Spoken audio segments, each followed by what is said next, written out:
Biyuhu waxa ay muhiim u yihiin dhammaan nolosha, si gooni ahna aadanaha jirkiisu waxa uu ka samaysan yahay boqolkiiba 60 biyo. Ilmaha yar marka ay dhalanayaan waxa ay jirkoodu ka samaysan yahay boqolkiiba 78 ilaa boqolkiiba 80 biyo, iyada oo markasta oo ay koraan uu xaddiga biyo ee jirkoodu uu ka samaysan yahay uu sii yaraanayo ilaa marka ay qof weyn noqdaan uu soo gaaro boqolkiiba 60. Maalin kasta waa in qofku uu qaataa xaddi ama in go'an oo biyo ah si uu u sii noolaado, balse xaddigaasi ayaa kala duwan iyada oo ay ku xiran tahay jinsiga, da'da iyo deegaanka uu qofku ku nool yahay. Waxaana celcelis ahaan qofka ragga ah maalin kasta uu u baahan yahay in uu qaato ilaa 3 litir oo biyo ah, halka qofka dumarkaana caadi ahaan ay maalintii u baahan tahay inay qaadato in ku siman 2 litir dhibic 2. Biyahaasi dhammaantood ma baahnid inaad u qaadatid qaab ah inaad cabtid, waxayse kugu soo gali karaan qaabab kale. Tusaale, waxa ay la socdaan oo ay qayb ka yihiin cuntada aan cunno maalin kasta. Marka uu qofku cabo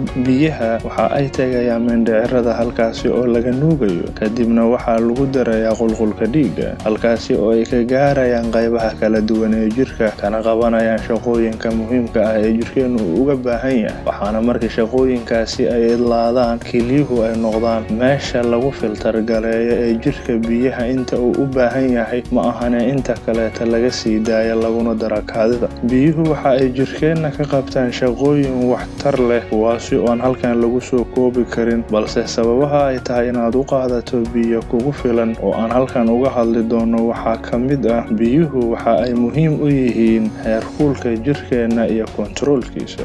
Marka aad qaadato xaddi kugu filan oo biyo ah, waxa ay wax weyn ka taraysaa heerka kulka jirkaaga. Tusaale, qofka markii uu qabto shaqo amaba uu joogo meel kulul, waxa uu jirkiisa sii daayaa biyo fara badan qaab dhidida. Ujeedada biyahaasi loo sii daynayo waa in hoos loo dhigo heerka kulka ee kor u kacay, jirkuna uu isqaboojiyo, balse halkaasi waxaa ku lumaya xaddi biyo ah. Waxa uuna qofku u baahan yahay inuu qaato xaddi kale oo biyo ah oo u dhigma intii uu dhididay, si uusan ugu dhicin waxa loo yaqaano dehydration ama biyo la'aan. Waa midda labaad, biyuhu waxa ay jirkeenna ka caawiyaan qashin saarka, si gooni ahna kaadida iyo saxarada. Marka qofku uu qaato xaddi biyo ku filan, waxa ay kelyaha fursad fiican u helayaan saaridda qashinka jirkeenna ku jiro, kuwaasi oo aanan looga maarmaynin in la helo biyo fara badan sida creatinine-ka iyo ureada, kuwaasi oo jirkeenna uusan haysan karin kuna ah sun. Haddii aad u baahato tusaalena, waxaa simbali kugu filan marka aad qaadato biyo kugu filan, waxa aad kaadidaada ka dareemaysaa inay noqonayso mid badan, kalarkeeduna yahay mid cad. Balse marka jirkaagu uusan helin xaddi ku filan oo biyo ah, kaadidaadu waxa ay noqotaa mid midabkeedu uu yahay jaalle, isla mar ahaantaana aad u yar. Sidoo kale, biyaha oo aad ka qaadata xaddi kugu filan waxa ay kaa caawinayaan in aysan saxaradaadu noqonin mid adag, calooshana aysan ku fariisanin. Marka caadi ahaan qofku uu qaato cunto, inta loo baahan yahay ayaa laga nuugaa mindhicirada, waxaana loo gudbiyaa inta soo hartay mindhicirada waaweyn ee loo yaqaano colon-ka, halkaasi oo jirku uu ka nuuga biyaha ku haray. Haddiise jirkaagu uu biyo kugu filan haysto, saxaradaasi lagama sii nuugayo biyo kale, waxayna noqonaysaa mid jilicsan oo si sahla qofku ku soo dhaafta. Balse haddii jirkaagu uusan haysan xaddi biyo ku filan, waxaa biyo fara badan laga soo nuugayaa saxarada, taasina waxa ay keenaysaa in qofka saxaradiisu ay noqoto mid adag, calooshana ay fariisato. Sidoo kale, biyaha waxa ay muhiim u yihiin maqaarka